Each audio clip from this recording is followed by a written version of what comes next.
of you tonight. Oh, yeah. All right, so let's check and see if it's pushing the live stream across to YouTube. It says that it is. We may be live right now. There we go. Oh, Hey, no. what is going on? It looks like we are currently live right now, and man, this is going to be an interesting evening because YouTube has pushed some new guidelines across to us content creators with regards to our live streams. And it kind of interferes with the title of my show a little bit. I kind of feel like they're picking on me personally, but maybe I caused it. I don't know. I mean, I did take down VidMe, so why not? Hey, guys, welcome to Caliber Corner episode number 114. It's time for our annual holiday firearms and accessories buyer's guide, where we will not be showing off any firearms on camera actually held in our hands, nor will we show you how to attach any of those accessories because YouTube doesn't want us to. So anyway, real quick, let's go ahead and let the panel introduce themselves, and then we'll see who's joining in, and then we'll go ahead and get started. So on my left, I've got the Gun Snob. Gun Snob, what's going on, brother? How you doing? Oh, I'm doing good. Headed to a Christmas party with work, so just going to be here for a little bit, but thanks for having me, man. Well, if you go live, make sure you don't show off any guns on camera, okay? Yeah, I won't. We're going on axe throwing, so I may just show throwing axes. That's okay. You can live stream axe throwing or street racing or going down the interstate at 160 on a sport bike, but God forbid you show off an unloaded firearm or a fireman. Anyway, enough of my griping. All right. So if one heads over to your channel, what can one expect to find there, Gun Snob? A little bit of everything, you know, just some gun reviews. Just put out a Polymer 80 video yesterday. Yeah, I saw that. That was pretty cool, man. But no.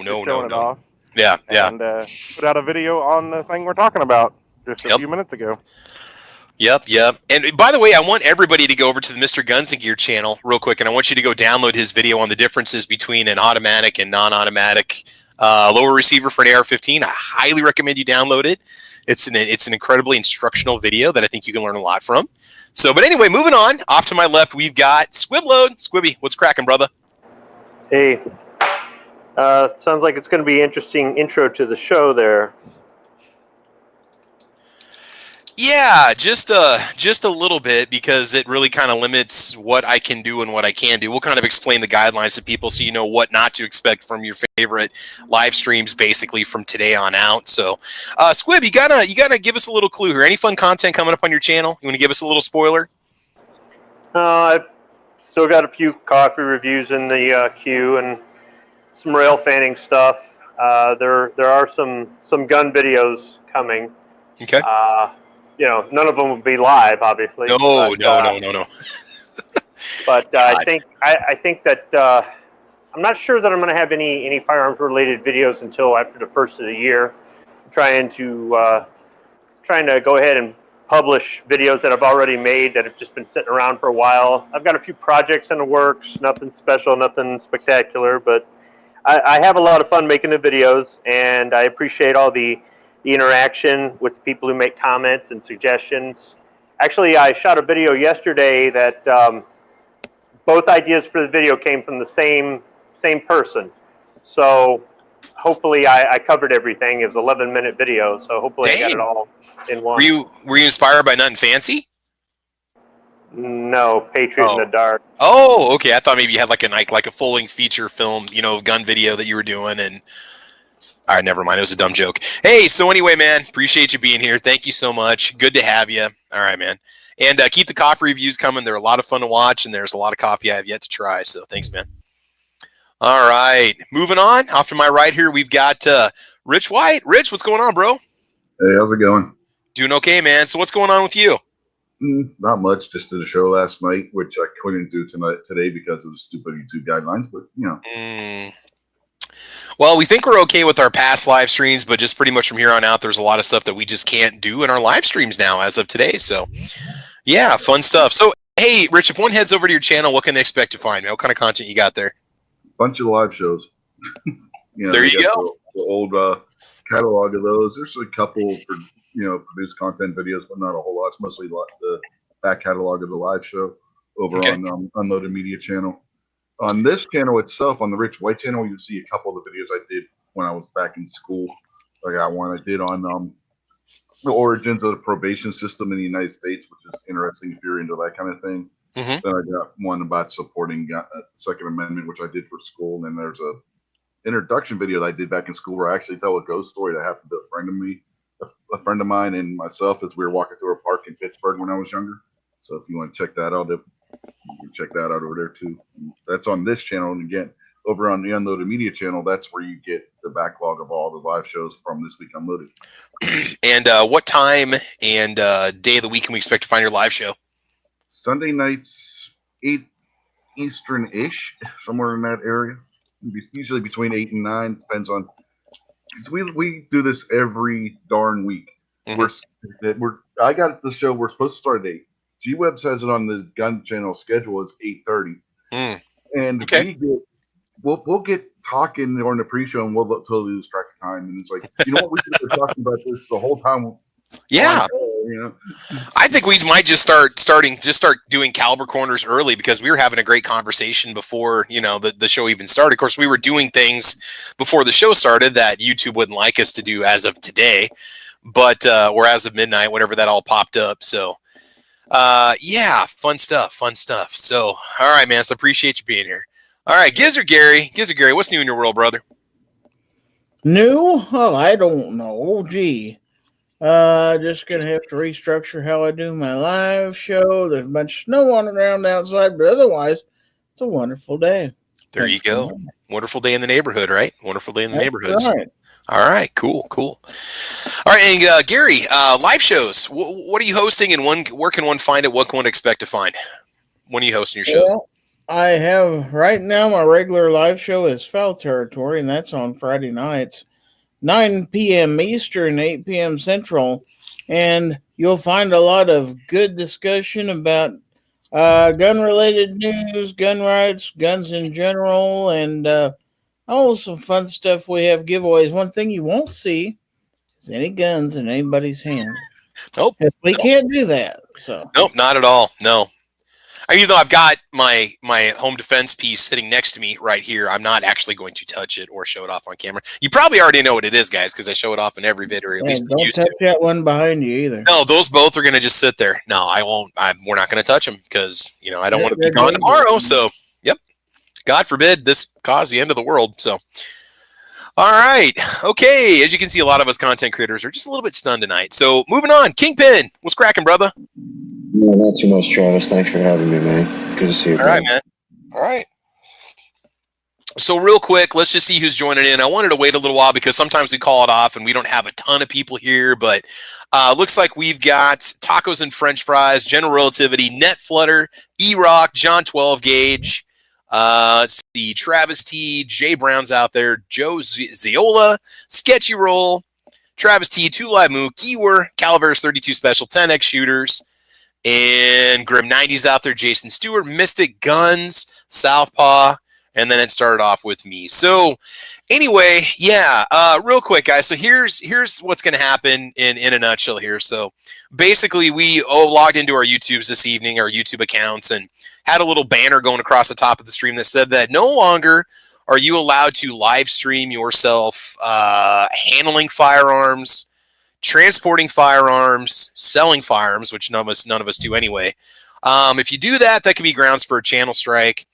Nor are you allowed to show how to manufacture any accessories, mount any accessories in a live stream. I think they're thinking maybe build a gun, but mount any accessories or manufacture any kind of firearms accessories, or again, sell any kinds of firearms accessories, which could be kind of interesting for channels. I know that classicfirearms.com and Atlantic Farms don't do live streams, or at least I think they don't, but it'll be interesting to see how long those guys are allowed to have their channels on YouTube, because they are direct sellers of firearms.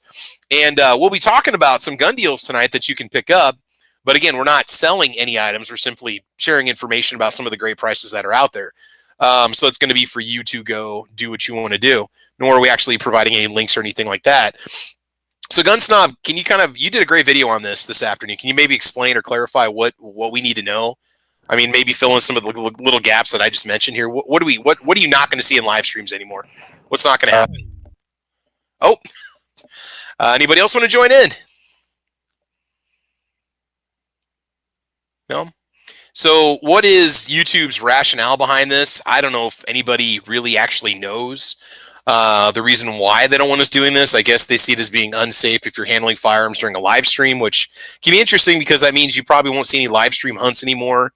The whole transporting firearms thing is kind of interesting, but Snob, we'll bring it back to you, man. Yeah, I got kicked. Sorry. It's all right, bud. No, I don't. I tried to research it, and the only thing I could find was just the stuff from that 2 statements, basically from YouTube, is all I could find anywhere. So there's no when they rhyme say or reason to why or any specifics on it. Well, we've had warnings before about fabricating stuff in videos because I've seen the little warning video where don't show people how to make suppressors. It's like, well, yeah, I wasn't going to. I mean, that obviously that would be a violation of the law if you showed somebody how to manufacture a suppressor on a YouTube video. How to actually fabricate one or make one together, put one together where you actually do it yourself. I suppose you could take it to the point where you get to the last step and explain what to do, but don't actually show it. So the whole sale thing kind of has me scared because what if you mention Snob? What if you mention a store that's provided a firearm to your channel? Are they going to consider that a sale or a promotion if you say, hey, go to that store and buy their guns, support that place? You guys know that I work with SS Pawn and Stan, the owner, supplies me with firearms to test on the channel. And I'll say, hey, go shop at his store. It's a great store. The prices are great. I don't hardly. I mean, you're not directly trying to sell the gun yourself, so I think no. Good, but I'm not an attorney, and I don't know. Well, and the accessories things always makes me mad because I'll get limited or no ads strapped on my videos as soon as I show a scope going on a rifle, or if I do any shots with the scope on the rifle, if I'm showing off the scope in a video, or a tactical flashlight, or any kind of a flashlight, a mounting bracket. I got nailed on a video for just showing a mounting bracket for a flashlight. For an AR-15 because I showed what it looked like after you put it on. Even though I said in the video I'm not going to show you how to put it on, I still got hit with limited or no ads. And it goes beyond limited or no ads, guys. It's about your video not popping up in searches. Like if you search for that video, unless you have the exact title or you have my channel name in front of you, you're not going to ever see my video. And I might make a good video on that topic, and it's not going to pop up in a relevant search. You're going to have to go down deep into the listings to find our videos, and that's a problem that you run into. And I noticed that I'll barely crack 200 views on some of my accessory videos. Cleaning videos do great. My range test videos do great in terms of views, but so those accessory ones they'll get limited or no ad slapped on them, and then I might get maybe 150 views on them, and that's it. So and again, yeah. Oh, sorry. I've decided there's no rhyme or reason whatsoever to their limited ad scheme, because one video can be identical to the other video, and one video's good and the other video's yellow. I don't understand there. Yeah, some of mine have been approved and some of them have not, even though 2 videos are basically identical. I might have done 2 different scope videos. I show them off. They're both shown on a rifle at the end of the video. One gets hit, one doesn't. One gets approved for ad sales, the other one does not, unless it's the metrics that say that video's got more potential to make money. But real quick here, Netflutter's got a question. Maybe you guys can help me on this one. Are they claiming no one has a potentially deadly discharge during a live stream, or is this purely anti-2A? From a safety standpoint, I can understand that if you're fiddling with your camera while you're shooting a firearm, like both in your hand at the same time. But if your camera's mounted on a tripod and you're shooting at the range, you want to do like an out-of-the-box shoot, just like Gunsnob, you were talking about that SAR video that you did. You did a live stream of that video. Yeah, I just took my GoPro. It has you can stream live from the GoPro to YouTube. Yeah. And I just did it live, the first shots, unboxing and first shots live with it. Yeah. 10X Shooters has a good question. Where would these gun channels go if they get kicked off YouTube? Oh, we got plenty of places. We got Gunstreamer, UGEtube, guntube.org, gunchannels.com. We could also get our own servers and host our own websites if we wanted to. There's a lot of places we could go. There's a BitChute or whatever it is. You've got that one also. I don't know if Daily Motion's still around or not. We have places to go, but it's not going to give us the numbers that we want for the information dissemination that YouTube helps to provide. You're going to be hitting a select audience at Gunstreamer. You're going to be hitting a select audience at UGEtube. But on YouTube, if I put a cleaning video up, say somebody goes out and buys that first firearm, they might not be a gun person, all right, but they've got a firearm because they're exercising the right to own. And they watch my cleaning video. I've helped that person safely learn how to clean their firearm and maintain it. So if they ever need to use it, it's going to function. That's just it, is we're not going to get that kind of exposure, unless it would happen to pop up in a Google search, say one of our gun videos, just in a random search. But we have our content. Yeah, but YouTube's What's that? get largest search engine. Yeah. Yeah, that's just it. Yeah, YouTube is going to be the first YouTube suggestion. is the second largest search engine, so that's a. Yes, I mean that's pretty much it. You know, we'll still have content. We'll still have places where we can put content. Like I said, we can always host it ourselves too if we want to buy a server.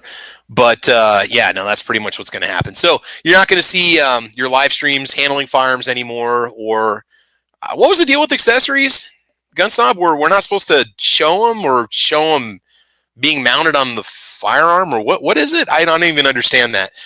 Like we get a bipod, we don't want to show us putting it on the firearm, right? I don't remember exactly what it said.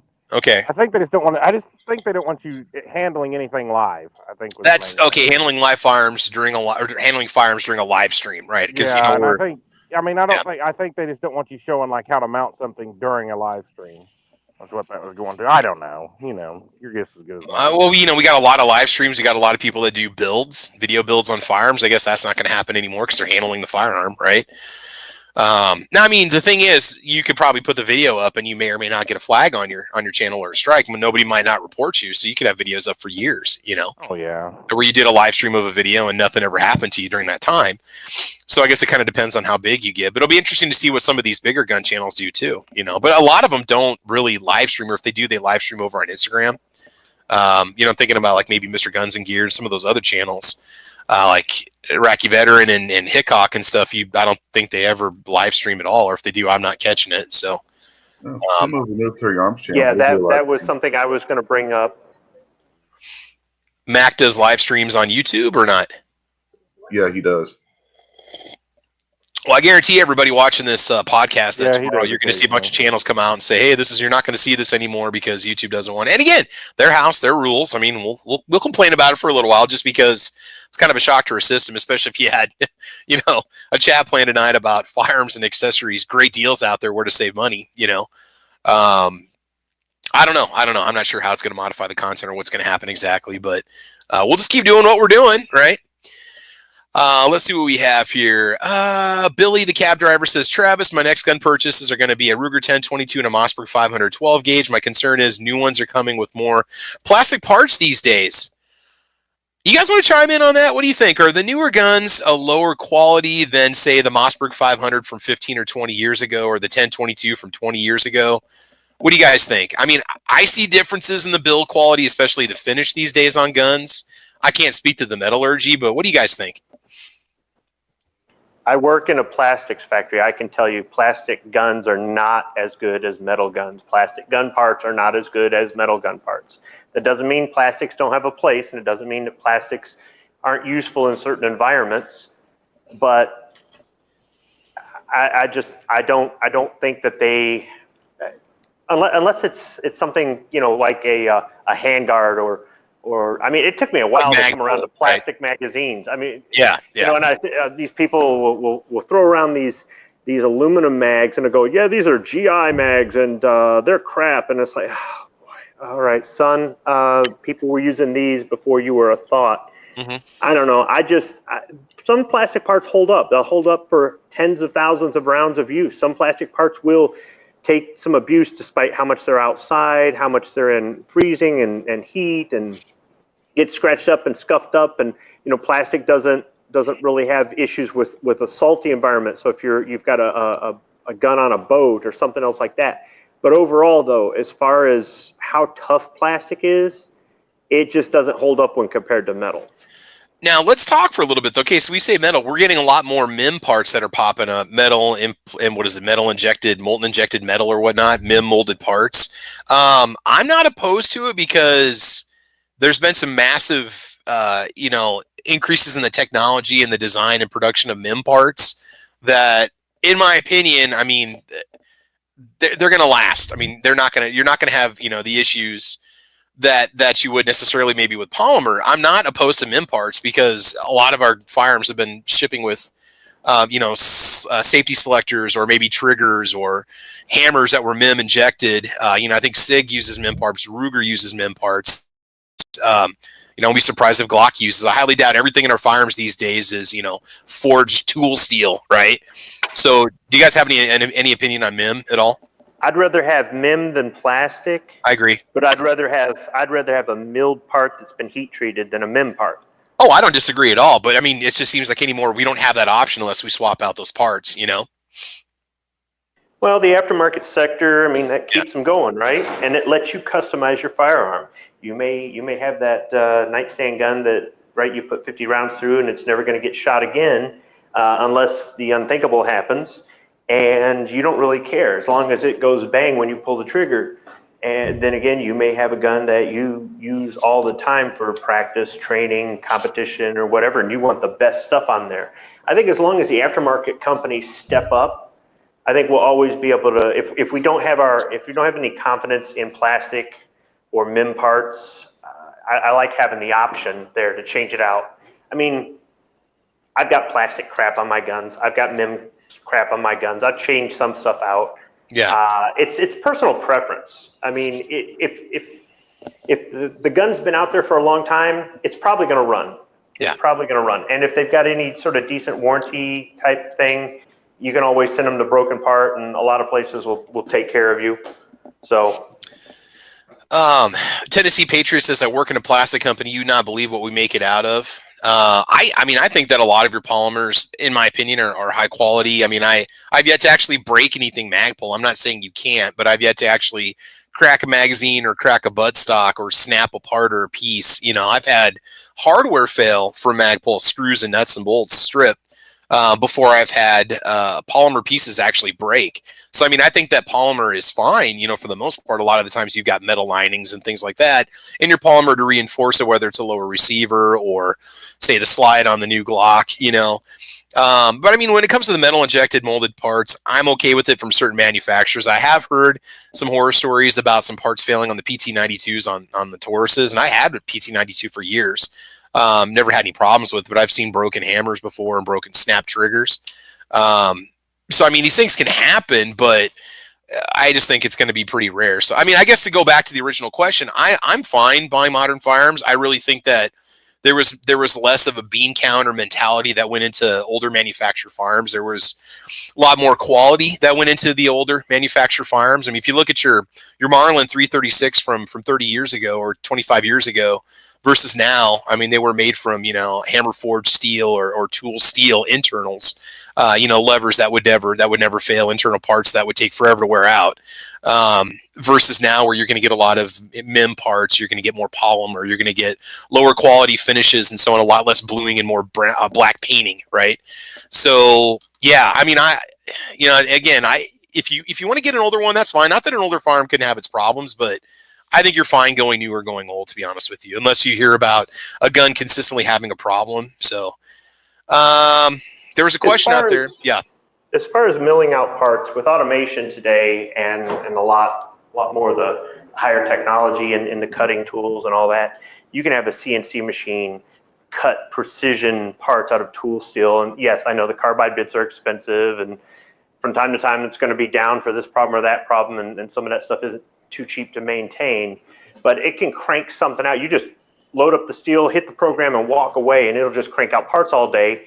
And then you send those parts out to be heat treated. Well, those MIM parts that come through a press, like what we use here in the plastics factory, because we could actually do metal injection molding here with some adaptation to our plastic machines. And those metal parts would still be in a bin, coated in oil, and shipped off to a heat treater. So I think some of the things that can be done with the metal part as far as the heat treating process or any sort of coating or plating process might be more important of a factor than whether or not it came out of a mold or if it was milled. Yeah. No, I agree. We're going to go and shift gears here real quick, and I want to turn this over to you guys that live out east. So I was thinking Rich and Kingpin here. There's a question out there in the chat. Maybe you guys can chime in on this. And I know you don't necessarily live in this state, but what do you guys think about Virginia and their gun sanctuary counties? Any opinions on that at all, Kingpin or Rich? You guys that maybe hear more about this out east. You know, what's funny is I'm not seeing anything on the national news at all about the declaration of these sanctuary cities. I'm barely hearing anything at all about, what was it, the governor coming out saying that the National Guard would be called upon for citizens that don't comply with turning in their firearms if such ban was passed. It wasn't the governor. It was one of their state reps that said it. Okay. She said that she implores the governor, if the counties do this, that, and the other, to send out the National Guard. We were talking about this last night on, I think it was Midnight Show. Okay. But what this dummy doesn't realize is the people that she wants to send the National Guard in to disarm are the people that make up the National Guard in Virginia. So are they going to go? Does she expect the National Guard to go in and disarm themselves? That's a good point. That's a good point. Kingpin, you were talking about Kingpin. Now we both live in states that are on the border with Virginia. Are your states making declarations, preemptive declarations right now? Are there counties in your states that are just saying, you know what, we're on board with this too? We declare ourselves a two-way sanctuary county? Kingpin would be the one that would be more inclined to have that happen in his state. Yeah. My state, when they tried passing when somebody brought up just the mention of a bump stock ban in the state legislature, both Democrats and Republicans were about to lynch the guy. So West Virginia, I don't think we're going to have any issues anytime soon. Not to say that it can't happen, because how many people did we hear say this will never happen in Virginia, and here it's happening in Virginia. But Kingpin lives in a state that they already got all kinds of insane gun laws, so he would be the one to ask that question. And I got into a stupid cycle last night of watching videos, two-way sanctuary videos from preppers, from militia call to arms, and from news reporters and stuff. And I mean, people are taking this very, very seriously. I mean, there's, it's, and I don't want to see anything happen, and I don't want to see anything lighted off, but I'm just saying that if it would ever happen that a state official or a governor or anybody would call on the National Guard to confiscate the firearms of American citizens or go after citizens or whatnot because of a state law that was passed that takes away your constitutional right to bear arms. I mean, that's suicide right there is what that is. That would be the stupidest move a human being could possibly make. I mean, that it's just not going to happen. I mean, it could. I'm just saying that I don't want to see it happen, man. I'll tell you what, and I'm glad that those places out there in Virginia are forming the two-way sanctuaries, because that is going to be something that's going to unite the people should it come to arms. If anything would happen, you're going to have you're going to have counties united. And again, you keep hearing this Hunger Game reference, this one county and everybody else around them, except for just a few random counties that are like, no. We're not going to comply with you on that. You can say what you want, but that ain't going to happen. You're not coming after our firearms. Yeah, so somebody had brought up last night on Midnight Show too about removing the sheriffs. I was like, and that brought up the point. Well, we saw it happen in Florida, but there's with Scott Israel when he violated state law and everything down there, which led to the Parkland shootings, right? But there's a big but in the Virginia case. In Florida, that was one sheriff. In Virginia, there's how many counties and how many sheriffs that are saying that they're not going to support this law? The governor going to suspend? Is the governor going to, if the governor of Virginia even has the power, because not all states that give the governor the power to suspend sheriffs. So if Virginia even has that ability, is he going to suspend every sheriff in the state? And then if the legislature tries to impeach every sheriff in the state, they're not going to get anything else done. They'll still be running impeachment hearings when the next election cycle comes up. Yeah. They'll be running impeachment hearings for the next 10 election cycles. Oh, God. Yeah, it's some crazy stuff. Have you guys heard any updates at all today? Is anything new popping up in the news about the whole Virginia situation? It's the 20th they're having a rally. Is that correct? I haven't seen anything, but I thought there was going to be a rally called for the 20th of December. I don't know if they're going to go to the state capitol, or if anybody out there is watching this video and you're in Virginia, if you guys could give me an update. I mean, after what I was watching videos that had just been updated or uploaded within the last couple hours. So I don't really know if anything new has been happening. Blue Steel 44 says, "Hey, you guys selling no-lights in here?" No, not at all. No, don't have to worry about that. And there might be no-light commercial before this video, but I have no control over it. So yeah, I did see a video, not about, it wasn't necessarily about Virginia, but it did, bringing up the impeachment thing, where outside Democrats' offices across the country, there's people outside protesting the impeachment of Trump right now. You know what? I think people are just tired of it. And I'm expecting all of us to get a tax refund from our tax dollars that they've wasted on this whole process when it's all said and done and nothing has happened and nothing is found. And, You know, they've spent all our money and taken all this time off of work. And I've said this before, and I'll say it again. These people can just take all these months off of the work of representing their constituents and just go pursue this process.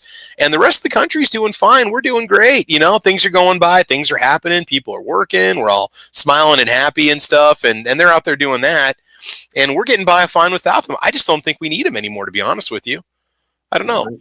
There's one good thing that's come out of the Trump impeachment. The House hasn't made any moves on any anti-gun shit since then. Sorry. No, it's occupying other people's thoughts about things. So, you know, they're so busy trying to smear Trump's name, you know. Yeah. And as long as they're doing that, they can't do anything else. And then if it makes it out of the House and gets to the Senate, look at how many Democrat candidates are going to be stuck in the Senate because they're going to have to be there the whole time the Senate hearings and stuff are going on because they're the jury. They can't leave. They have to be there for the impeachment trial. So, I mean, you're going to have Bernie's not going to be able to campaign. Who else? Elizabeth Warren's not going to be able to campaign. Biden, depending on how the Senate rules are written, if he's subpoenaed, he's not going to be able to campaign. That's going to hurt the Democrats are just shooting themselves in the foot here. Yeah. Oh, I agree. I mean, it's just I don't know. It's gonna be years of this too. It's gonna, and when he gets reelected, it's just gonna be another 4 years of the same thing, you know. So I don't know. I don't know if I don't think anybody's going to win in this situation. It's just going to be a waste of our time and resources for one person to try to prove a point against somebody else, and nothing's going to change in the end. So anyway, let's move on to happier topics. Let's go ahead and talk about firearms. So it is time for the annual firearms recommendations, holiday buyer's guide, whatever you want to call it. So let's go ahead and start off with this. What sort of, and this has nothing to do with YouTube's policies because we covered this last year too. What are some great non-firearms things that we could get somebody that we care about or somebody that we love for the holiday season, get for ourselves or for somebody else? What do you guys recommend? What are some good, useful items or things that a person could use that's into shooting sports, hunting, firearms, the Second Amendment? You guys have any good suggestions out there? A membership to a gun rights organization, state or federal. Okay, there you go. Flashlight. Yeah. Good flashlight. Good flashlight's a good one. You can never have too many flashlights. I mean, if you live in an area where you get storms and stuff. Yeah. Like if you live in the southeast where you get the hurricanes, or like where you live in the winter, you end up with big snowstorms. You know, you end up losing power. You can never have too many flashlights. Flashlight's always a good idea, no matter what time of year. You know, coming up, get them a flashlight. You know. I like the new ones that recharge off a USB. That's pretty cool. Because if you're in your vehicle and you got yourselves a dead battery, you can just plug it into your cigarette adapter and get it charging within a short amount of time and start using it again. You know. Yeah, my Claris that I have, the XT1S, I think it is. It charges off. I can charge. It has a battery with a removable battery, but I can plug in a USB cable to it to plug it in to a USB jack and charge the battery that way directly from the flashlight. Oh, cool. Yeah, some of them you got to pull the battery out, and they've got the USB charging ports built into the batteries now. Yeah, the flashlight itself is a charger. Gary, do you have a favorite brand of flashlight that you go with? I mean, and again, we're not promoting any one particular brand, but what have you had good luck with yourself? Well, I don't own a whole lot, but I've just recently bought a couple of Olights, and I'm pretty happy with those so far. Okay. I know they may not pass the muster, the drop test, and all that stuff. I don't intend on dropping mine. But I mean, I'm sure there's a lot of others I haven't tried that I'd probably like. So I hate to say it's the best because I don't know, but they're pretty good. And I've drop tested 5 or 6, and I've done like 5 or 6 different review videos, and it was just one that didn't make it. I mean, the rest of them did. I beat and I ran them with fire. I showed them being fired off of firearms and dropping them and dunking them underwater and running the batteries down and stuff. And I mean, yeah. And by the way, I'm not sponsored by Olight. I was at one point. I got lights from them and did reviews from them, but they've basically cut me off. So I do know that they're running a sale right now on their website, and the only reason I know is because I'm signed up on their site, so they let me know that. I'm sure other people are too, but hey, if that's the kind of thing you're after, you could save some money. So. I love the little $10 Maglites that you get at Walmart that just take the 2 AA batteries. You can unscrew them and they turn on, and then you can take the cap off and they make like a little torch. We got those in all of our vehicles. We have them all around the house. I've got them in drawers everywhere. They're not as bright as LEDs, but they do work okay for what you need. I have bought tons of flashlights at Walmart, and I'll tell you what, they're not all junk. Some of them are pretty darn nice lights. Yeah, I mean, they make some you don't have to go spend. There's nothing wrong with spending a lot of money on a good quality light. I mean, maybe have one good one for yourself that's going to be your SHTF light or your bug out light that's going to provide the beam that you need. That's going to be, world resistant. But for just a good flashlight for around the house and stuff, there's amazing. Everything's made out of aluminum these days. I mean, they're just, they're rugged. They got good LEDs in them now. Yeah, I bought a $5. Well, I bought a couple of them, $5 at Tractor Supply, and they're, like you said, they're all aluminum bodied and everything. Yeah. They're the ones that have the 3 AAAs that are in the little. Yeah. And you put it in there. It's about the size of a C battery. Once you put all the batteries in there, put it in the flashlight. It works. They work. And out of them lights. Drop them in water and stuff. They still work. And you can laugh, but I bought some decent little $1 ones at Dollar Tree. They've got some neat little like lantern style ones or some little clip-on lights and stuff. I'm just saying, I wouldn't go to war with them or anything, but flashlights they make fun stocking stuffers. I think everybody always needs a good flashlight somewhere. I mean, think about the places where you could put them: drawers in the house, your garage, your glove boxes. I keep one in my school bag, just a small one, in case the power would ever go out, which it's done before. Is it legal to show a flashlight on a live video now? Yeah. I think so, because this is not a firearms accessory. So yeah, this is just a flashlight. Yeah, but if you need a good little flashlight for a stocking stuffer, this is the one. This is one that Obnoxious sent me, and it works really well. I mean, there's the number, there's the model number. You have to read it backwards, I guess. It's BTEOS or something. BTEOS. BTEOS. My hands are like really shaky. Oh, okay, I gotcha. But the camera SOETS. It's a little out of focus. Yeah, I'm trying to get it where it's in focus. Okay. 13T. Is it I3T-EOS? Man, I feel like I'm at the doctor, the eye doctor. Yeah, something along those lines. Yeah. But, if y'all can make out what that is, this is a nice little flashlight. It's got 2 settings. It's got a low setting, which is like, that's the high setting, but it's got that's the high setting. Okay. It's got a low setting, which if you're up close and you're doing something, it's not too bright.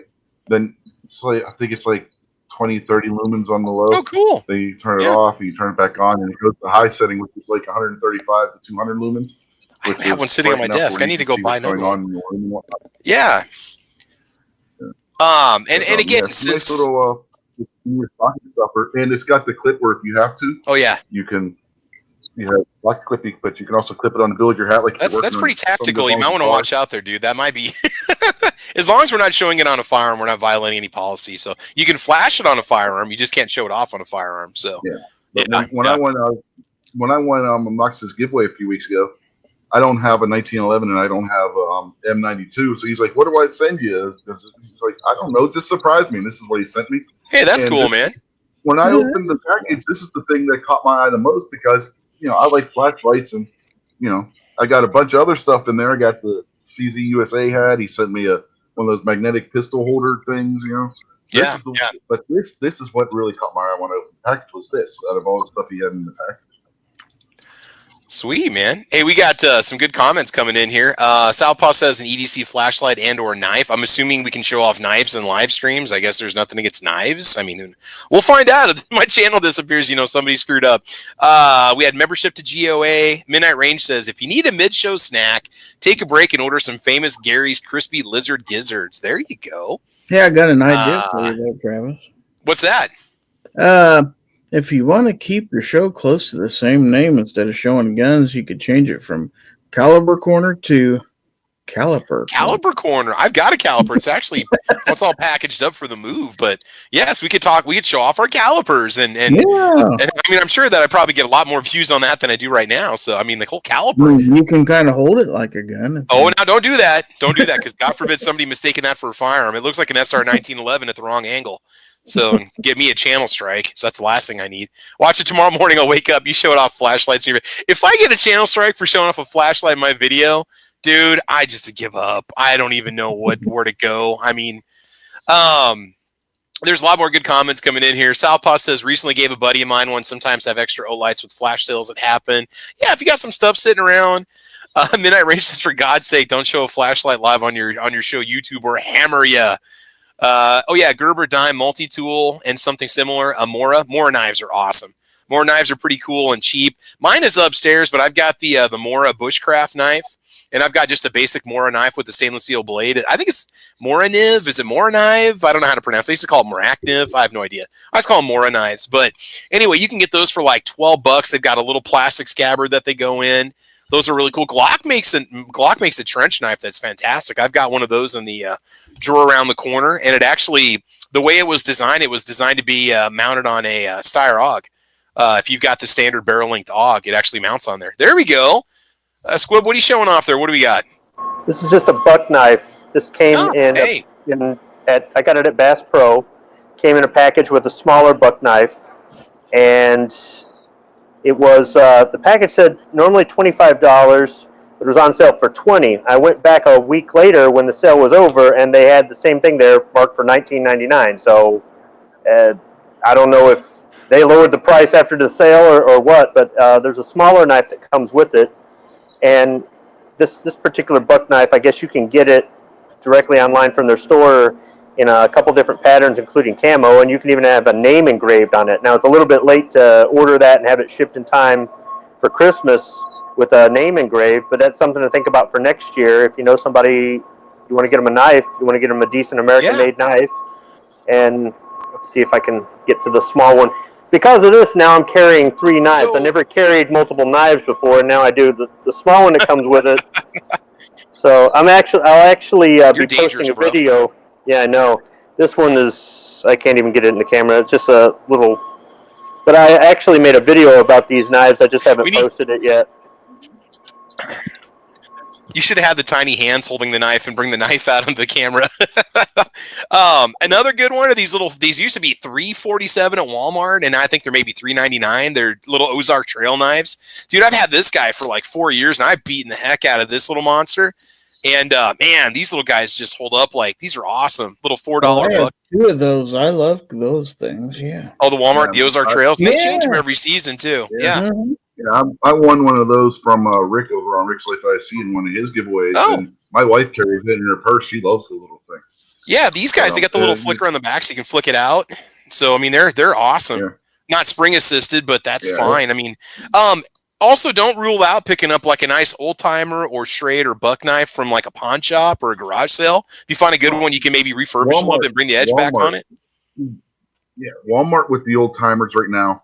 When I was over there, last time I was over there, they had a 3-pack of old timers pocket knives. The three different frames, the styles, $20 for the set, $19.99 for 3 of them. So here's my question for you guys, though. Okay, those don't have clips on them, though, pocket clips. No, they're just like the old. They look like the antler handle style ones. Yeah, just a little. Okay. They're old. Yeah, they're old school, just little pocket knife. So do you have to worry about any concealed weapons possibilities if you get patted down by police for something? You've got one in your pocket and the blade's over a state length minimum for Nebraska. It's considered a knife if it's over like 3 1/4 inches, and then it says that you can't have it concealed on you. West Virginia law, I could walk down the street carrying a sword if I wanted to. Oh yeah, outside, visible, anything you want visible. No, I mean, but in Nebraska, if you have one in your pocket, if I had a trench coat, I could walk down the street with a machete hidden underneath it. Okay, I got you. Our constitutional carry law covers any type of weapon. Okay, gotcha. Who's joining here? Oh, we got Calaveras joining. Calaveras, you want to show off a knife or a flashlight? We're just kind of talking about some holiday gift ideas here. And again, these cover any budget, guys. I mean, you don't have to have a lot of money. You can get a nice knife for $4 these days, a nice flashlight for $4 or $5, you know? This is the only one I've got on me. I'm actually on my drive home from work. I'm just sitting at a stoplight. Ooh, what is that? It's a benchmark or a Schrade or what's the, I don't know, it's... Cold Steel. Okay. Cold Steel Code 4. I've had for, I'll try to get back in my pocket real quick. Had it for about 5 years now. It still holds an edge well. It takes, it sharpens up easy enough. What are the rules in California for knives? Are you guys limited at all? Yes, 3 inches, if I remember correctly. And I'm like a 1/16 of an inch under. Okay. So that knife's officially listed as having a sub 3-inch blade, so you're okay if something would pop up and you get ticketed or cited, or they, think it's, an illegal weapon or something. You just say, well, this is the model, here's the length, Yeah, that's for, I've never been questioned on it, but that's my understanding. Okay. I'm waiting for Nebraska's the day kind of when changed it now. California tries to. Yeah. I'm waiting for the day when California tries to outlaw, everything up to and including plastic knives, but that hasn't happened yet. What about unconcealed? Can you unconceal anything you want in California for knives? Like can you walk around the K-bar if you want to, or a Glock trench knife, or okay? I would have to get back to you on that. Does ever watch it? You can't have this in California. I want to go get my Harbor Freight survival knife, by the way. Which they're selling those at Walmart now, by the way. They're marketed as they come with an axe or something, or a couple other knives. They're selling them for $20. The Harbor Freight survivor knife. Is that what you skin your roosters with there, Giz? This is an old timer, believe it or not. I like how we're showing everything off other than guns on this live stream tonight. It's like, that's because we're not allowed. This is our substitute filler episode of Caliber Corner, where we're not able to actually show off what we want to because of YouTube policy. Let's see what we can put on the screen. Yeah, they haven't said knives and machetes yet. Watch it. Somebody will impale themselves, and then tomorrow there's going to have a thing. No butter knives on YouTube videos. Nothing more than a plastic knife can be shown off on a YouTube video. Even though they got videos on YouTube that show you how to make a knife out of Jell-O. Have you ever seen the videos on that? There's a Japanese channel that this guy makes a frigging he uses Jell-O and does stuff to Jell-O and makes an actual like spearhead out of it and like a chef's knife. Have you ever seen the videos? No. And then when you're done with it, you melt it down and the evidence disappears. Right. Yeah. Okay. No, you got to watch the making a knife out of Jell-O video. I'm like, what? And he's like sitting there cutting through like meat and cheese with it and stuff, and he's got like paper and he's slicing through it and stuff. Yeah.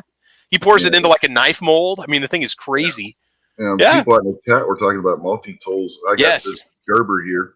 This is made in USA. It says clearly, I don't know if you can see on the camera, but right here it says made in USA. It is a US made. So you can see right there. Made in USA. Go with Gerber or go with Leatherman. What I like about this one, it's the center drive. If you look at that screwdriver, unlike most multi-tools where your screwdriver is going to be offset, this one's center line. So you can use this just like you would a regular screwdriver. You don't have to worry about accidentally stripping the head of the screw or whatnot because you don't got the proper angle. This one gives you the proper angle for driving a screw. Which model is that? Is that the suspension? Or I'm not really familiar with the Gerber series. Gerber center drive. Gerber center drive. Okay, cool. And then the pliers come out the front like an automatic knife. You can actually flick this, but with being where I'm at, I didn't want to flick it and hit my monitor. But yeah, you can. The pliers come off the front like that, and when you open it, when you hit the pliers up, they're spring loaded, so it automatically opens, and that's where your knife blades are. It has a little holder here for another. Well, actually, it's got a little pry bar on the wrong side, but on this side, you got a holder there for an extra screw bit. And if you get the higher priced one, it actually comes with a set of 10 bits that fit inside the sheath. You know, when you see here the sheath, it's got two pockets. You got the main pocket here. Yeah. For the multi-tool itself. Then in front here, there's a second pocket. That's where your bit set goes for. If you don't get the higher price one, you can buy the bit set online from Gerber directly. It's like $20, I think, for the bit set. Okay. You get 20 of them, and it is magnetic. Cool.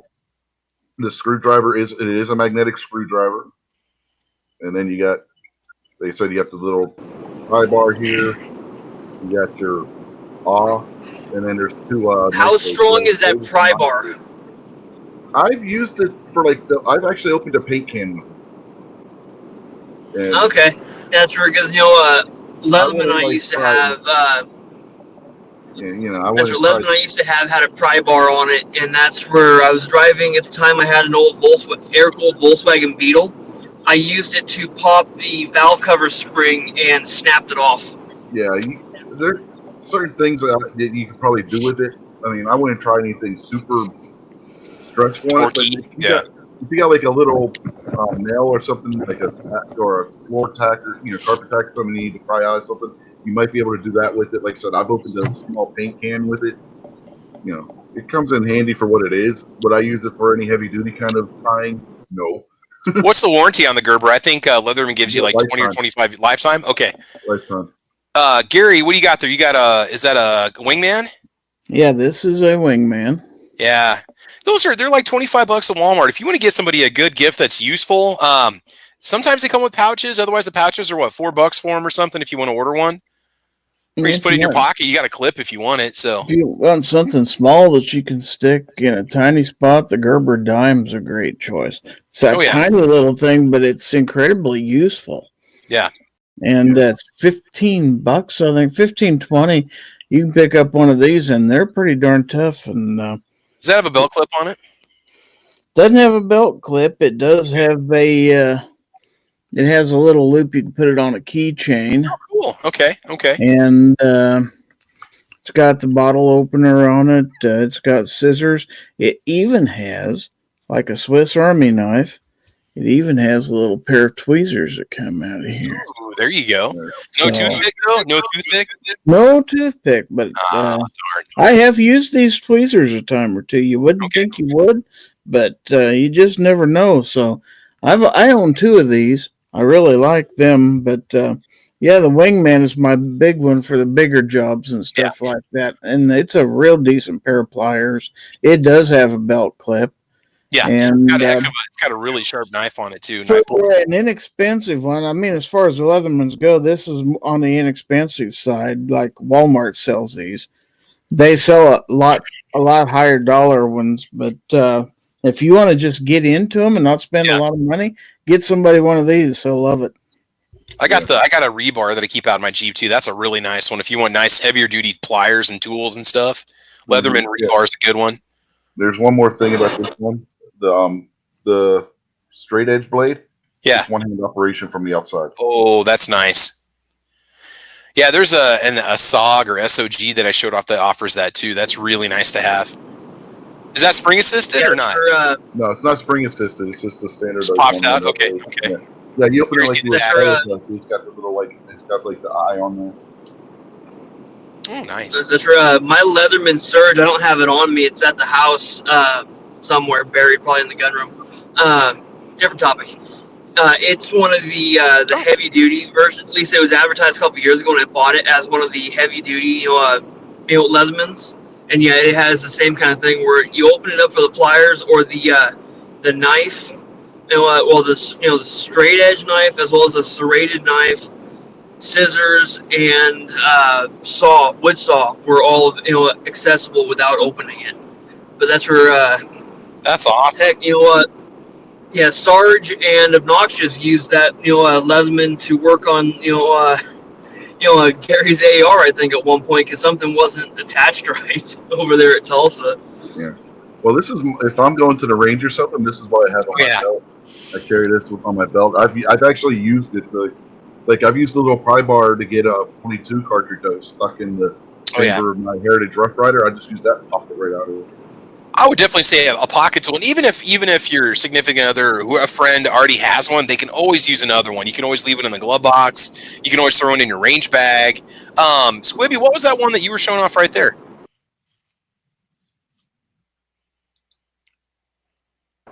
This is a Leatherman Wave. I use this every day at home and at work.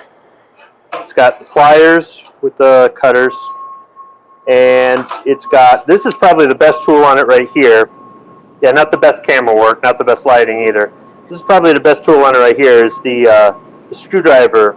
It's got a standard and it's got a Phillips. If I can do this one-handed.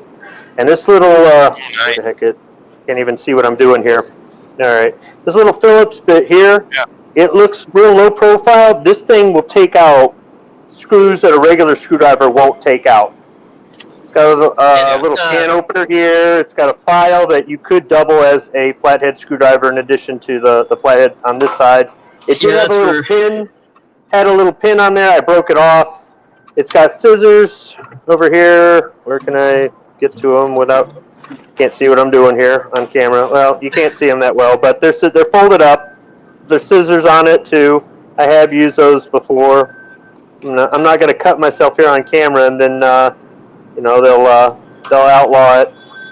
But the pliers work pretty good. They're serrated. They got pretty good grip. The wire cutters are so-so, but I use this at work. I fix things for a living at my job, but at home it really comes in handy. And this is something that I don't like to leave the house without. Yeah, it's just a good pocket tool. I think I broke 4 or 5 tools out of my Leatherman Wave over the probably 6 years I had it. good tools, That look, but I just abuse them. I don't know if you saw that one-handed operation on the pliers. How'd you do that, man? Was that magic or what? You flick it. You flick Nice. it, the pliers come right up the front. The So you got spring-loaded pliers pliers are nice to have too. Yeah. Yeah. So Yeah, the Wingman's the one with the spring-loaded pliers, right? Yeah, it says spring-loaded. the Wingman. No, not on the Gerber. I'm saying the Leatherman. The Leatherman wing isn't the Wingman the one with the Gary, spring-loaded pliers? Because the Wave is not. Yeah, the Wingman has spring-loaded pliers. Yeah. One thing I was going to tell you, Calaveras, is I think I have a Wingman that has the plastic cutter on it. Gary's yours have that also? There's a plastic cutter. There's like a little edge on it. You can use to slice through plastic if you want to. And mine actually broke, and I contacted Leatherman. And it's like a little hook blade that's on the inside of it. I called them up and said, I said, this little bit broke off. I said, can you send me a replacement? They just said, we'll just send you an envelope in the mail to send it back to us. And they didn't ask for a proof of purchase or receipt or anything. I just said, I got a broken bit. And they said, we're going to send you a new one. And they sent me a brand new one. And they said, we're going to also send you an envelope. We'd appreciate if you just pop it in and throw it back, send it back in the mail. It'll be postage prepaid and you're good to go. And I was like, okay. And I got a brand new Wave out of it. I think it was a Wave. It's whatever one has a plastic cutting tool in it. It's like a little hook that you can use to slice through like sheets of plastic or 2-liter bottles or whatever.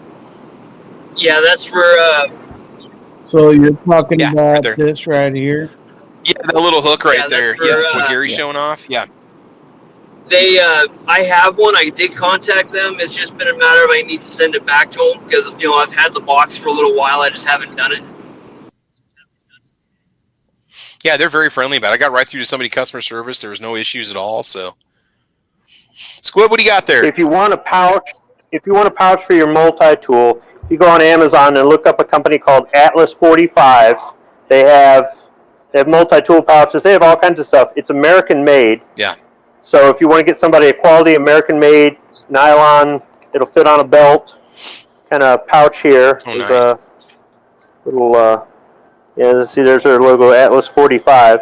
They've got a couple other things that they sell, but I don't remember all the different colors you can get it in. But the Leatherman fits in there pretty good. I imagine any Gerber tool or any of the other multi-tools would fit in there pretty good. But a company called Atlas 45, and you can find them on Amazon. For depth? So you could, if you have a longer pocket tool, you've got just the top of it will adjust with the Velcro. So yeah. Yeah, you might be able to stretch a little bit, but yeah, there's no adjustment on there. There's just how it Velcros on the back of the belt. Oh, okay, I gotcha. Yeah. Well, the top flap though could be extended up higher if it needed to be curved up higher. As long as it can get on the Velcro, you're fine. Yeah.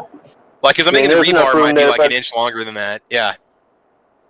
Yeah, I don't have any issues with retention when I'm climbing around on a ladder or doing any sort of work like that. It's real easy to get to. Yeah. But so, all right, so there you go. We got flashlights, we got pocket tools, we got knives. We'd mentioned memberships to ranges are a good one. Memberships to Pro 2A organizations. Maybe get somebody pay for a lifetime concealed carry insurance membership. That'd be a great gift to give somebody. Say you got a significant other or get them signed up and pay the first couple months or whatever. If you got a family member and you want them to, or maybe they've talked about it, but they've kind of dilly-dallied, but never actually spent the money on it. Get them a membership to one of the concealed carry insurance companies or protection companies, whatever you want to call it. Let's move into firearms just a little bit. Well, that's right. Let's go shift on over here. If I may. Yeah. Something, heck, I wouldn't, if you know someone that they don't have a CCW yet, but are potentially looking into it, in the local, say a local range has, the classes, maybe you can get them a gift certificate to the range or something where they can go pay for their class with it or part of it. Yeah, I've contacted two, and both of them say, they will they'll do a voucher that you can buy. They'll print off the voucher for, like, say, concealed carry class for 2 or 1. And you just pay for the cost of it, and they'll mail it to somebody if you want them to, or you can swing by and pick it up and drop it in the mail. I've actually been thinking about doing that myself for my friends that live down in Texas. Yeah, so that's definitely a good idea.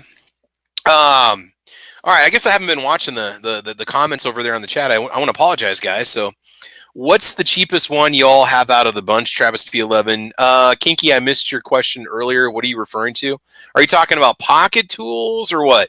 I've tried the $5 Ozark Trail pocket tool from Walmart. It's okay. It'll function, but you shouldn't make it your daily go-to. I mean, it's okay for like, say, just like a little, throw it in your fishing box or something, you know.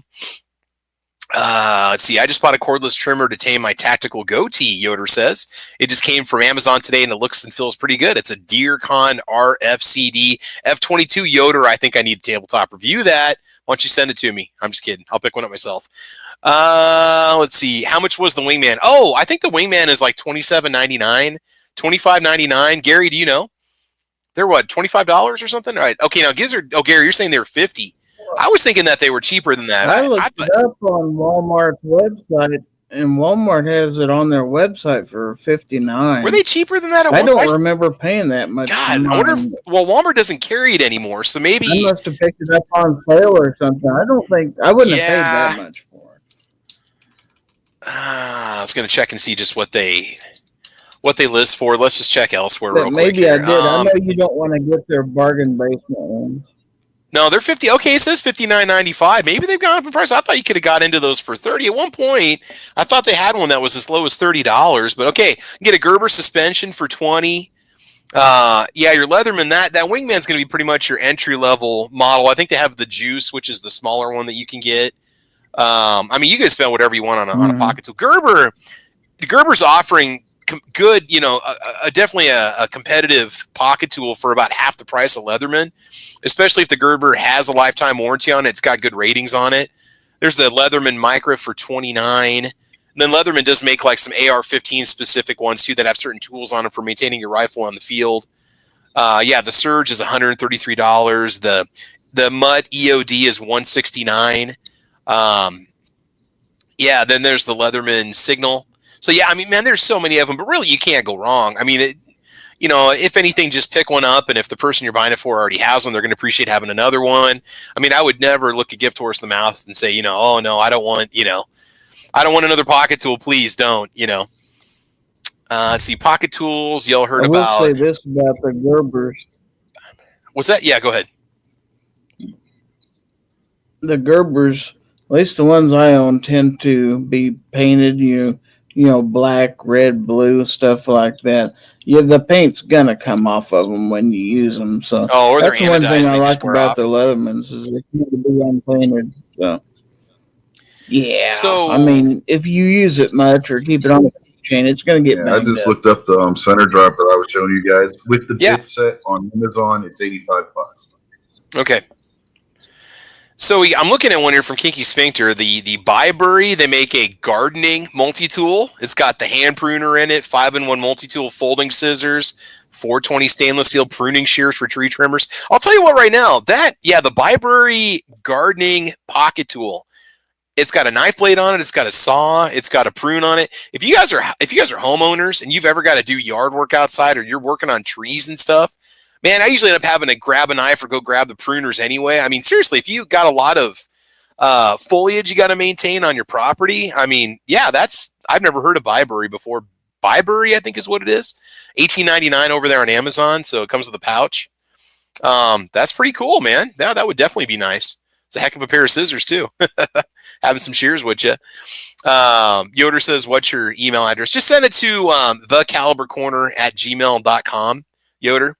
thecalibercorner@gmail.com, and you should be all set. Or you can send it to me through Facebook. You've chatted with me before on Facebook Messenger. I think we're probably still linked up. So Travis T says the Squirt is the tiny one. Yeah, I think the Leatherman Squirt is the smallest one that you can get, right? Kinky says the one I'm looking for is a multi-purpose pocket tool. It's the $27.50 one. Gotcha. Yeah, I mean, any little pocket tool is going to be a great one. So let's go ahead and move on to Firearms, because I have to call this chat at 7:30. We've got a family stopping over to pick up some furniture that we sold on Facebook last night. As you guys know, we're moving, so I need to kind of keep things moving here. Let's make some recommendations for shotguns. Let's get it out there. What are some of your favorite shotguns, guys? What do you recommend? If somebody's gonna maybe pick up a pump action, what's a good one to pick up for yourself? Suggestions, guys? What do you think? With the prices on them these days, the Mossberg Shockwave is always nice. I like mine. Shockwaves are good. Shockwaves for the person that might have everything. Yeah. Yeah, the 20 gauge. Mossberg 500. I have the 20 gauge shockwave. I got the pistol grip on there and the pistol brace. That thing works beautifully for what it is. What about Remington? Would you guys tend to steer more towards Mossberg instead of Remington for their shotguns, just in general, or? If I was going to get somebody a Remington, I would get a used one probably before Freedom Group took them over, because their quality controls tended to gone down a little bit since Freedom Group took over, and the pre-Freedom Group Remingtons are much better than what the modern made ones are. Yeah, I have well, I was going to show it off, but that ain't going to happen now. I've got a Mossberg 835 that also came with the slug barrel. It's the Trophy Slugster is what it's called. It's got a shot barrel, and it's got a slug barrel, and it's got all the choke tubes that came with it. It's all black with just like green splotches on it. It was actually factory camo from like 1992 or 1993. Apparently, it's made on the 10-gauge receiver. So the 835, the one that I have, it's just a pump. But man, that thing is just a beast. I mean, it's actually used it on my first deer hunt with the slug barrel, because it's also drilled and tapped for a rail on top, so you can put an optic up on there. So I love Mossberg shotguns. So yeah, you might pay a little bit more of a premium over Remington, just as an entry-level model. But at the same time, I think you're getting... No, they run about the same? No, Mossberg actually runs a little less than what Remington does. Okay, so the Mossberg 500 versus the Remington 870s. Walmart sometimes clearances out those at the end of the hunting seasons, too, if you guys want to pick one up at that point. It's a good time to do that, too. So Mossberg, definitely a good choice. The Shockwave is a good one. I don't know really so much with the over-unders. All that I have is just a Stoeger Condor. I am kind of in the market right now for an over-under shotgun. I don't know what I want to go with. A good bulk of them are made in Turkey, and I try not to buy Turkish firearms, but a lot of the companies, you got to understand, a lot of companies manufacture shotguns for Winchester and Marlin. And, God, who else is out there? And they might even make a few Mossbergs. So, I mean, and a lot of those companies have been around for quite a while. So if I was to buy any kind of a Turkish-made firearm, it would probably be a shotgun, but I'd try to make sure it's based out of a U.S.-based company like Winchester or Stoeger or, one of those other companies. So I can't really comment so much on over-unders. I love Browning Satoris. I think they're beautiful. CZ makes some really nice shotguns, too, if you don't mind spending, $500-$600 on up. All right, so definitely you can always go the Remington or the Mossberg route for pump action. Bolt action rifles. Let's just throw something out there. You guys want to? Any of you guys have any bolt action rifles that you can recommend? Milsurp. Hey, you can always find those at a good price. You can pick up a Mosin for somebody. Get a good price on a Mosin. Yeah, you've seen the M53 I've got. I mean, I paid $250 for that out the door, and that thing, except for missing the sling, is in pristine condition.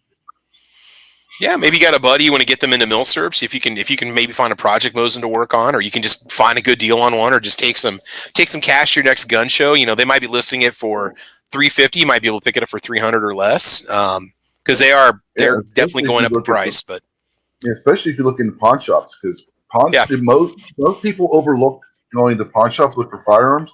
You'd be surprised what kind of Milsurp you will find in a pawn shop. That's why I got the M52 in the pawn shop. Yeah. And a couple weeks before I got that, I was looking at they had a Mauser, German Mauser in there that they were only wanting $350 for at the time. I didn't have the money, and when I went back in to see if they still had it, when it was gone. It had sold it already, but they had that M53 instead for $250. So you never know what you're going to find Milsurp wise in a pawn shop. If you're looking to get somebody a decent Milsurp who is into collecting Milsurps and stuff, check your pawn shops, guys. Seriously. Take cash, because that's always great for negotiating too. Make sure you got maybe $300 on you, $350, and you'd be surprised what you can bargain for. Recommendation. Okay, so Milsurp bolt actions are always a good way to go.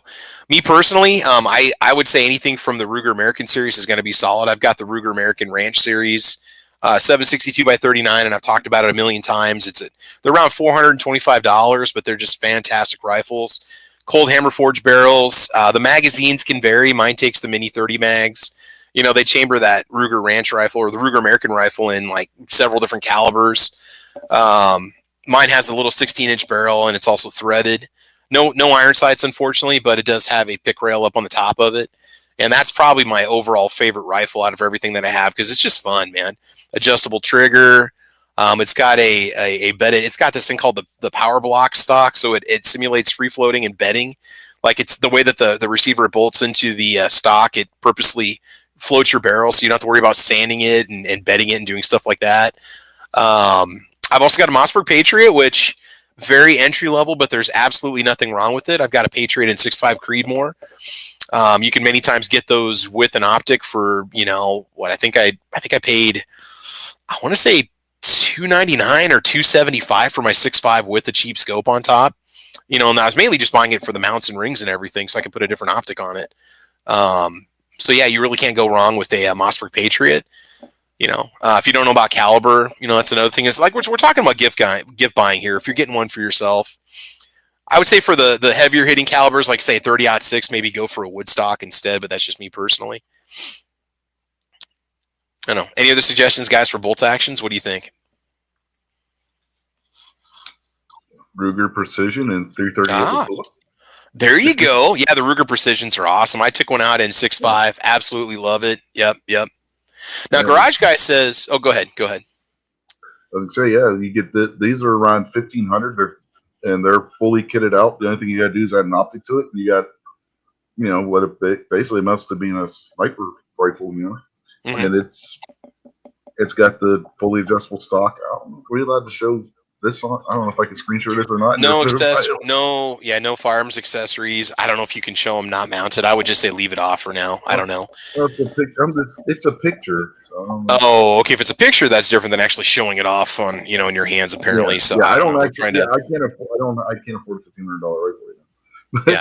It's no, yeah. Picture, but where did I put these? There it is. I had to find where I had the chamber at. Because you got all these staying tabs open. No, it's all good. Yeah, but here's one. Yeah.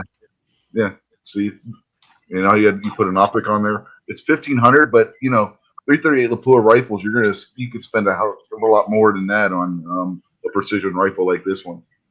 My buddy picked up his 6.5 used at Cabela's and got a heck of a deal. It was like $400 under retail, $300 under retail. Yeah.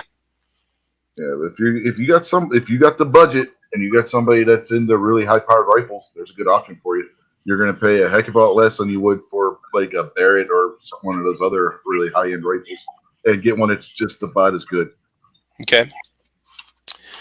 There was a comment here. Garage Guy 79 said, "I've got the Ruger American Ranch. It's accurate, but it barely ejects shell casings." Garage Guy, get the ejector or extractor looked at, or contact Ruger about that, because mine spits them out with no issues, and I've put countless rounds through mine, man. I mean, I've seen tons of them. So, Tacos and French Fries also talks about the Thompson Center Compass, man. I think Cabela's was selling those for like $199 last year, a Black Friday. I did see the Savage Axis. They were selling a camo one with an optic for, what was it, $249 after rebate or something like that. And that's another thing too, is really be watching for those. If you got a significant other that's asking for a firearm for the holidays, go to the websites for the gun companies and just click on deals or click on rebates, because a lot of companies are running deals right now. They always do this around the holidays. Smith & Wesson's got deals right now. Taurus has got rebates going on right now. Thompson had a rebate going on. Stoeger had $50 off any shotgun going on. So it's just a matter of just sending in the required paperwork. I know some of you guys don't like to do the rebate thing, but if you can make it work, I think it's definitely worth looking into different companies and stuff too. So, yeah. So there's definitely some options out there for you too. 22s, the Ruger 1022 is a great one. Go ahead. No, I was just gonna say, if you go back on speaking of my back catalog earlier, if you go back a couple weeks, it was a week or two ago, we did a show where we did a bracket on budget handguns. That would make good Christmas gifts. So you could. We did. The price had to be between $200 and $400, and they all had to be brand new. No police trade-ins, ain't nothing used. It all had to be new firearms. Okay. And we came up with a pretty decent list of things on there. I mean, do you remember the winner? Questionable. The winner was the Smith & Wesson M&P Compact 2.0. Oh, okay. What, $349? Yeah, it was around $399. Well, they got a rebate going on too, so $50 off, I think. So yeah. Yeah, the two finalists were the Smith & Wesson MP Compact 2.0 and the Smith & Wesson Shield. Okay. Both of which are good options. I own both. Yeah. For younger people, you might want to look into a Cricket 22 as a beginner rifle. Those are excellent. There's some inexpensive Marlins you can pick up that are bolt actions, with the magazine or single shot that are relatively inexpensive, under $150. I think the Marlins are still a pretty solid choice. Like I mentioned before, the Ruger 1022s are great. There's a lot of different models you can get. They've got youth models also that you can pick up. The Remington Viper, I can't remember. We talked about it, I think last week. Was it the 597 or something?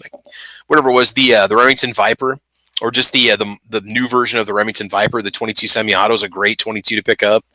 I had one of the originals, and that thing just ran like a clock, man. I used to shot the heck out of that one. Guys, if you can chime in on the chat that are watching, let me know, what is that Remington called that does the semi-automatic? See, Savage 64F is out there. Juice says, unless you got 1,500 plus yards, I never saw the reason for owning anything over 308 other than a 50 BMG for hard targets. Yeah, it's a good point.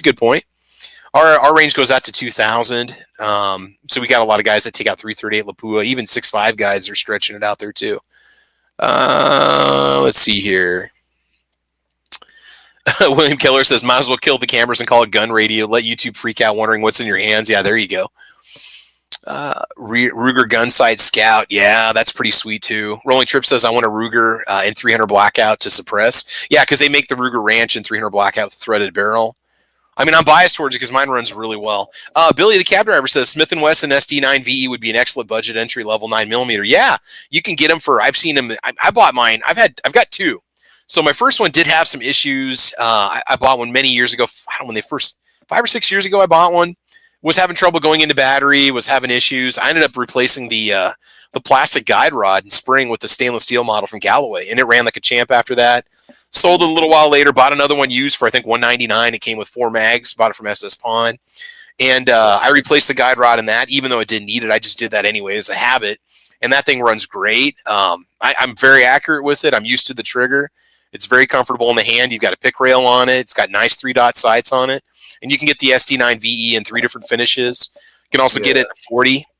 Yeah, I set a rule when doing the bracket. We could only have 2 from a given manufacturer, or else the list would have been like all Smith & Wesson, Ruger, and things like that. Oh yeah, I wanted to put some other stuff in there, because I wanted to get something like, I wanted to put some other manufacturers under, like Car and stuff, because they do some decent budget handguns too, So I didn't want it all being like Smith & Wesson and Ruger, so I mixed it up a little.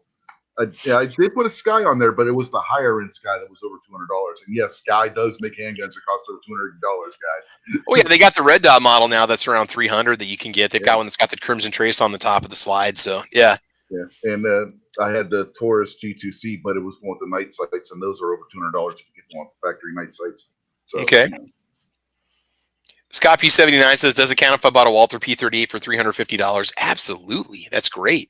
I just want to know where he got a Walther P38 for $350. Complete? I don't know. Maybe Widow didn't know what she had. I have no idea, man. Garage Guy says, the last time I saw one in a store around here, they wanted $750 for it, but that was an all original complete with the Nazi markings on it still. Oh my God. And the original holster and cleaning kit for it. Oh wow. Garage Guy says Walter Colt 1911 22 LR clone is going for about $239. So for semi-automatic pistols, again, we're talking budget here, but you can always, there's nothing wrong with picking up a firearm for your significant other. There's a lot of great brands out there you can go with, your Smith & Wesson M&Ps, your Glocks, your H&Ks. SIG makes great recertified SIG certified pistols that come with a 1-year warranty from the factory. I'm actually tempted to pick up a 226 or 229, both of them with a rail. They've got one for $529 and one for $499, chambered in 357 SIG. And those are red box from SIG, so they come with the warranty, they come with the mags, they come with original manuals and everything. But I think that the 357 SIG P229R is $529, and it looks amazing. It's got a German frame. I'd love to pick up one of those, and that's about $400 off the price of a brand new one, because they run for about $1,000 when they're brand new. A brand new 226 or 229. So look into the police trade-in area. Let's see here. Squib, Tokarev, what do you think? That turned out to be a birthday present. Okay, so Squiv, if somebody's going to get a Tokarev, because there's all these different options for them, what lineage, what origin would you recommend? Yes or no with the trigger safety? What do you think? The safety doesn't bother me. I just leave the safety off. I've never had an issue on any of the Tokarev clones about having it jam or something like that. So it depends on what you're looking. If you're just looking for a beater, just get an M57 Tokarev, the Yugo one.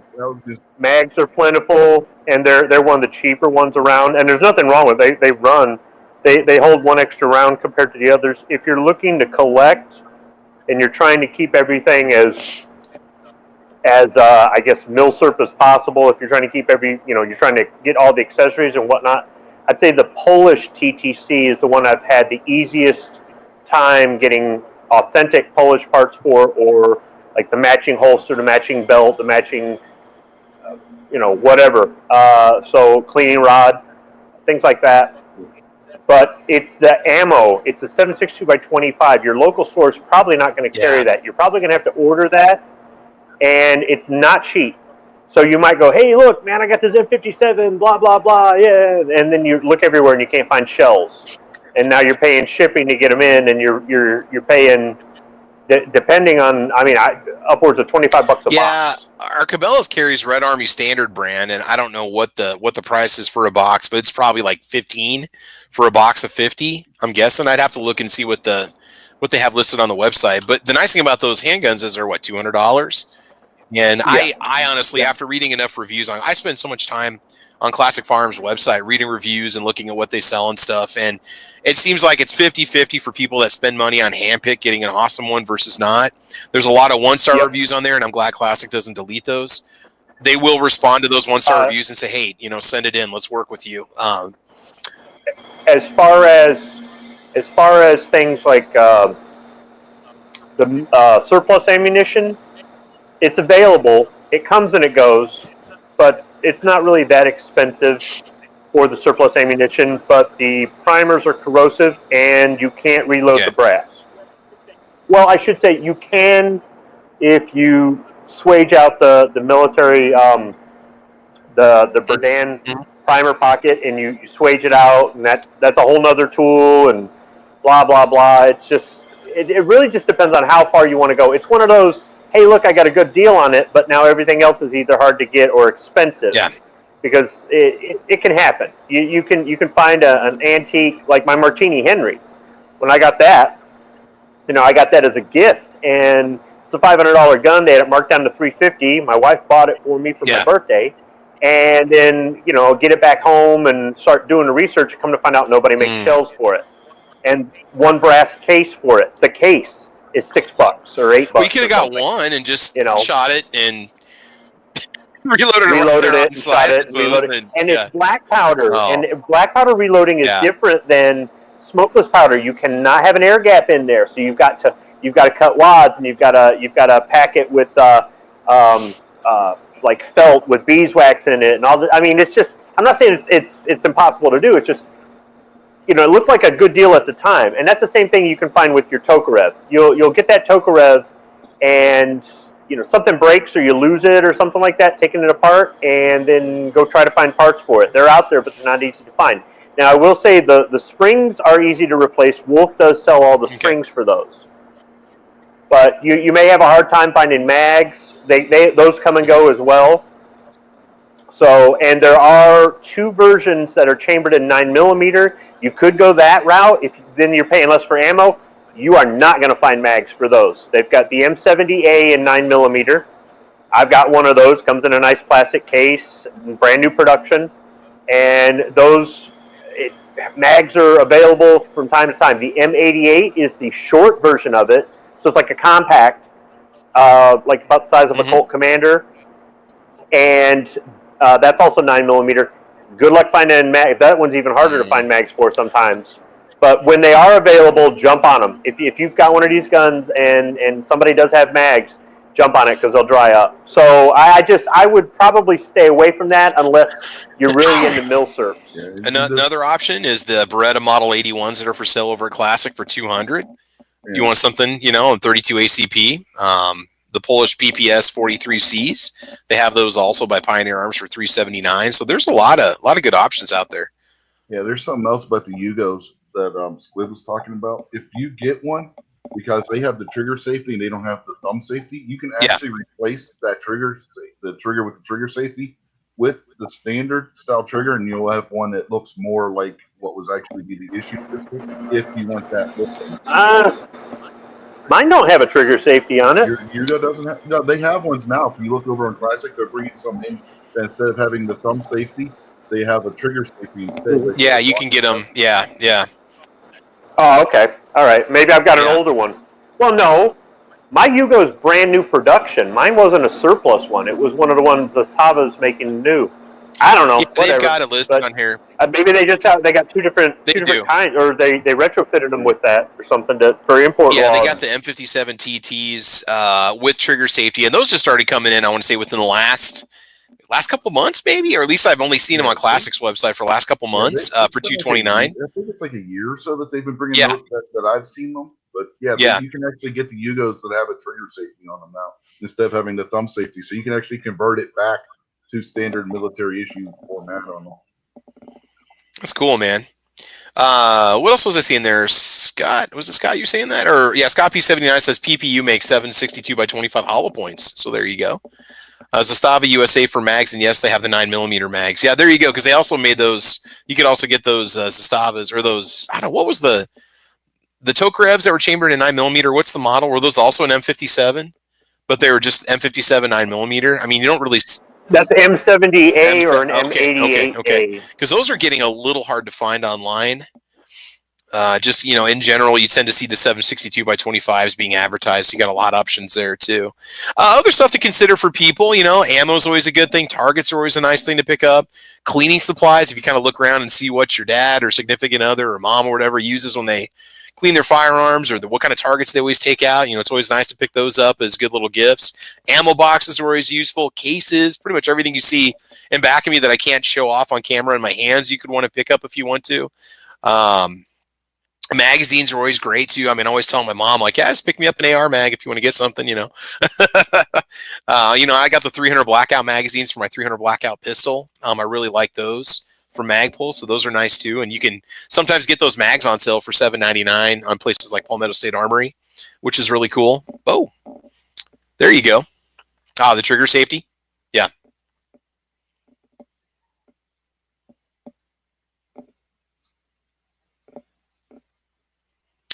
Can't hear. Can you guys hear? Oh, there. You were muted the whole time there, bud. Yeah, that was my fault. Oh no, that's okay. That's cool. Yeah.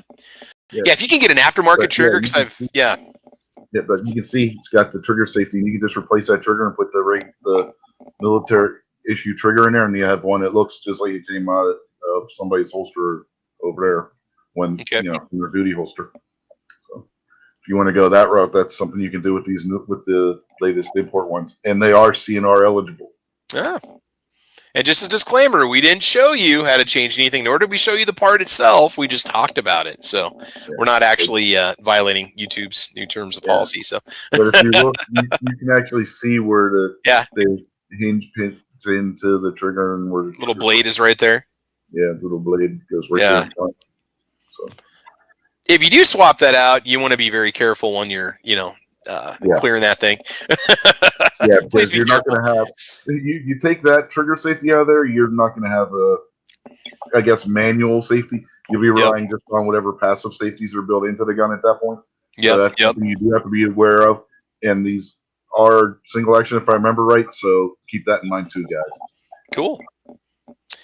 Ballistol and a bore snake. Bore snakes are always a good option. Cleaning kits are always a good option. Brushes for your bores. I mean, just little things like that make great gifts too.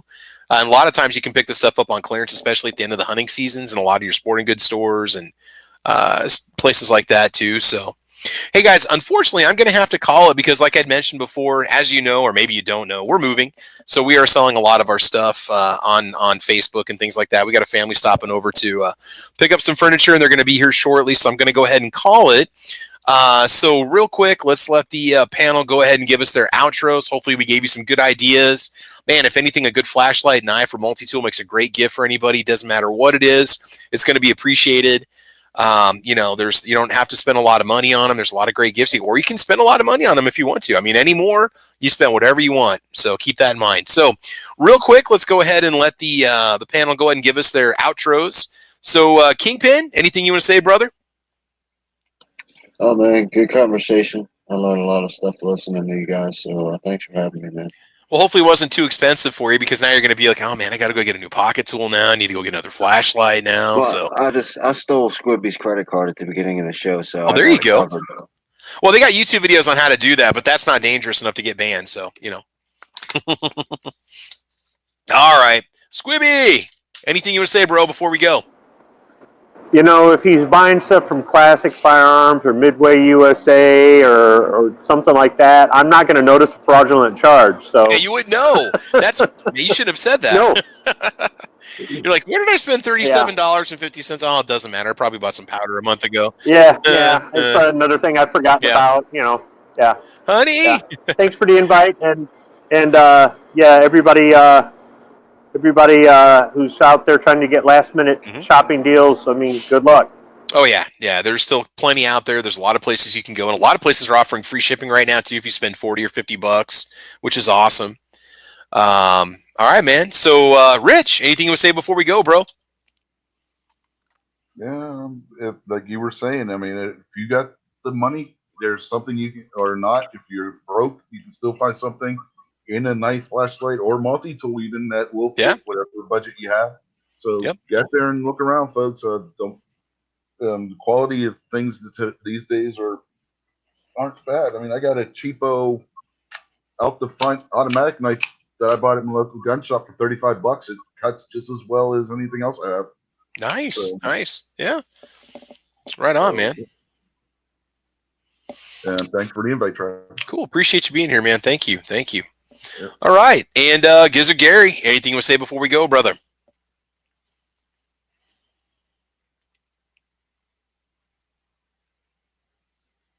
Gary, still with us, man? Hopefully we didn't put you to sleep all that talk. I don't know. We might have. Is Gary out? Is Gary sleeping? I don't know. We got an actual YouTube celebrity out there. We got Johnny's out there in the chat. Who's out there? Johnny B's out there? Yeah. Hey, Johnny B, welcome, man. All right, cool. Vanessa Kitty's out there too. So, all right. Well, we'll go ahead and call it. So, watching this evening, we got Armament and Axis out there. Johnny B's in the house. We got Vanessa Kitty. Kingpin's out there. And over here, New York Outcast joined in. Garage Guy 879 was with us. The Juice was in the house. Scott P79. Dubby Antimano was out there. And let's see who else was with us. Armament and Axis. Billy the cab driver in the house. The Rolling Trip was out there. Review was out there also. Appreciate you guys filling in with some of those answers that I needed while we were talking. William Keller was out there. Zora 117. J. Hugh Problems was out there also. I'm going to read one of these off, and they're going to be an inappropriate name. I know it. Yoder's in the house. Yoder, Texas was out there also. Kinky Sphincter was joining in. We had a little Midnight Range out there too. Guitar Man Pete, Darren Bear in the house with us this evening. Ghost was out there. Let's see here. Gizzard Gary was out there, and over here, Travis T, another one of the Travi, was joining us this evening. Otherwise, I think that's pretty much about it. John 12 Gauge, Southpaw RX, General Relativity, Joe Zoela. Man, I'll get that right someday. Sorry, guys, it's been a long day, guys. I've been up since about 5:30 this morning, so I'm a little slow at this point of the night. Blitz in the house, Tennessee Patriot, E-Rock out there. And the Gun Snob, 2 Live Mood, 10X Shooters. Lots of people joining in tonight. Appreciate you guys watching. Thank you so much. Guys, make sure you do like and subscribe if you haven't yet done so. Second Amendment wasn't a suggestion, was also joining in. Welcome back. I think you were with us last week too. Guitar Man Pete and Jason Stewart. So, all right. And 10X Shooters. Guys, we should be having another show next Monday. Not sure what the topic's going to be. We might have some last-minute gift ideas. Again, with YouTube's new policies with not showing off firearms in our live streams or carrying or handling firearms or manufacturing anything related with guns or putting stuff on guns. We're going to do what we can to keep bringing you quality entertainment. So I want to thank you guys for watching. This has been Caliber Corner episode number, I don't know where we at, 114. Join us next Monday at 6 o'clock Central Time as we bring you more great content. Like and subscribe. Make sure you guys go over to gunchannels.com, get signed up with an account, and check the channel lineup so you can see what shows are going to be on this evening. Subscribe to everybody on the panel. And I think that's pretty much it. So, guys, y'all have fun. Be safe. And as you know, we will talk to you soon. By the way, after I quit the stream here, it's probably going to keep going live with just a black screen for a couple minutes. I apologize. That's just GunTube shutting down the communication with YouTube. But thanks for joining in, guys. Y'all have fun. Be safe. And as you know, we will talk to you soon. Bye, Alicia. Like, share, and subscribe, and we'll see you on down the trail. Oh, wait, wrong channel. All right, y'all take care.